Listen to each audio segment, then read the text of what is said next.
More fallout tonight, another firing in the scandal over conditions for some of the patients at Walter Reed Army Medical Center. The Army's top doctor is now out. And with more, we're joined now by NBC's Jim Miklashevsky, who's at the Pentagon for us. Jim?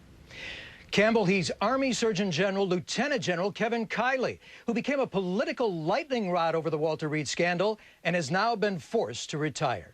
We got to work over on this thing. Pentagon officials say Lieutenant General Kiley sealed his fate when he appeared to play down decrepit conditions at Walter Reed. This is not a horrific, catastrophic failure at Walter Reed. Lawmakers were outraged and demanded Kiley be fired.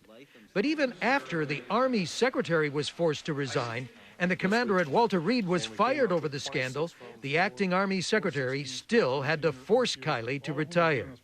But that will do little for a military medical system overwhelmed by those wounded in war. The administration from day one of this war underestimated how long it was going to be and how many people would be impacted. In fact, a year-long study by the Army Inspector General released today says the Army's system for evaluating the wounded is broken. The report found the Army lacks an integrated system to track injured or ill soldiers, and a majority of medical holding units lack formal training. And that report makes a staggering 40 recommendations on how to fix the system. At the same time, the scandal over all of this continues to grow. The Veterans Administration announcing today it's launched a review of its 1,400 hospitals, where many wounded veterans have been known to fall through the cracks. Campbell? All right, Jim, thanks. Jim Miklashevsky for us from the Pentagon tonight. And there is more to report tonight on the health care for our veterans. There are new fears that a tidal wave of mental health problems is threatening to overwhelm the system.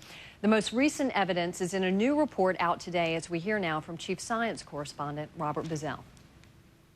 Michael Walcott was hurt in a mortar attack in Iraq, but it is the post-traumatic stress disorder that bothers him now. He suffers frequent panic attacks, recently in a stalled elevator. It was like I was back in Iraq, having the sweat, you could barely breathe, and you just reliving everything. It was like all those mortars were coming in. Today's study finds that among vets who served in Iraq and Afghanistan, seeking treatment at VA facilities through September 2005, fully 31% were diagnosed with PTSD or some other mental disorder. Dr. Karen Seal, who headed the study, says the numbers could be far higher. It is very difficult to get individual veterans to disclose mental health symptoms. I think they feel a lot of shame, and they're worried about the ramifications of disclosing mental health symptoms. Studies of soldiers and Marines who fought in Vietnam show that 15% suffer post-traumatic stress to this day. But many experts think the numbers for the Iraq War could be far higher.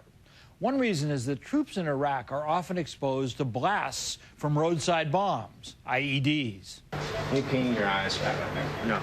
Okay. I don't think we did any blurriness. No. As we discovered in Iraq, if soldiers aren't obviously injured, they are returned to duty. How many IEDs have you taken personally? 5. This is your 5th time? Yes.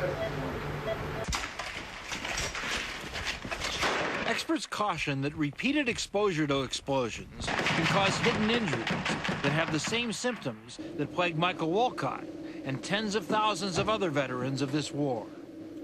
Robert Bazell, NBC News, New York.